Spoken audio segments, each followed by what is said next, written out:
வணக்கம். நம்ம இன்றைக்கி பெங்காலி ஸ்டைலில் பொர்த்தா செய்ய போகிறோம் 4 வெரைட்டியில். அதுக்கு பூண்டு, வெங்காயம், காஞ்ச மிளகா, கொத்தமல்லி, வெங்காயத்தாள், உருளைக்கிழங்கு, மஞ்சள் பூசணிக்காய் எடுத்துருக்கோம். ஃபஸ்ட்டு எண்ணெயில் பூண்டை நல்லா வறுத்து எடுத்துக்கலாம்.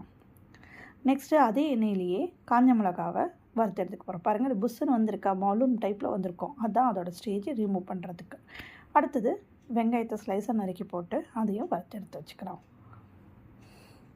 இப்போ ஃபஸ்ட்டே நான் உருளைக்கிழங்கையும் மஞ்சள் பூசணிக்காயும் வேக வச்சு வச்சுருக்கேன். அதை லைட்டாக சாட்டட் பண்ணி எடுத்து வச்சுக்கிறோம். அதே இதுலேயே வெங்காயத்தாலையும் வறுத்து எடுத்து வச்சுக்கிறோம். இப்போ பூண்டு, வெங்காயம், காஞ்ச மிளகாவை உப்பு போட்டு நம்ம கையால் நல்லா மசிச்சுக்கலாம். கையை நல்லா கழுவிட்டு மசிச்சு வச்சுக்கோங்க. இப்போ அதில் பச்சையாக இருக்க வெங்காயமும் கொத்தமல்லியும் போட்டு எடுத்து வச்சுருக்கோம். இப்போ 4 ஸ்ப்ளிட் பண்ணிவிட்டு அதை பேஸாக வச்சுட்டு இப்போ ஒரு இதில் மஞ்சள் பூசணிக்காய், ஒரு இதில் உருளைக்கிழங்கு, ஒரு இதில் வெங்காயத்தாள் ஆட் பண்ணிக்கிறோம். இன்னொன்று பேசிக் ஆனியன் பொர்த்தா வச்சுருக்கோம். இப்போ எல்லாமே ரெடி ஆகிடுச்சு. இது சாதத்தில், சுடு சாதத்தில் நெய் ஊற்றி பிசைஞ்சு இதை 4த்தையும் நான் தனித்தனியாக உங்களுக்கு கலந்து பிசைஞ்சு டேஸ்ட் பண்ணி பார்க்க போகிறோம். உங்கள் வீட்டில் இதை ட்ரை பண்ணி பார்த்து எப்படி இருக்குதுன்னு கமெண்ட் பண்ணுங்கள். இது சிம்பிள், ஈஸியாக இருக்கும். உங்கள் வீட்டில் இதை ட்ரை பண்ணி பாருங்கள். தேங்க்ஸ் ஃபார் வாட்சிங்.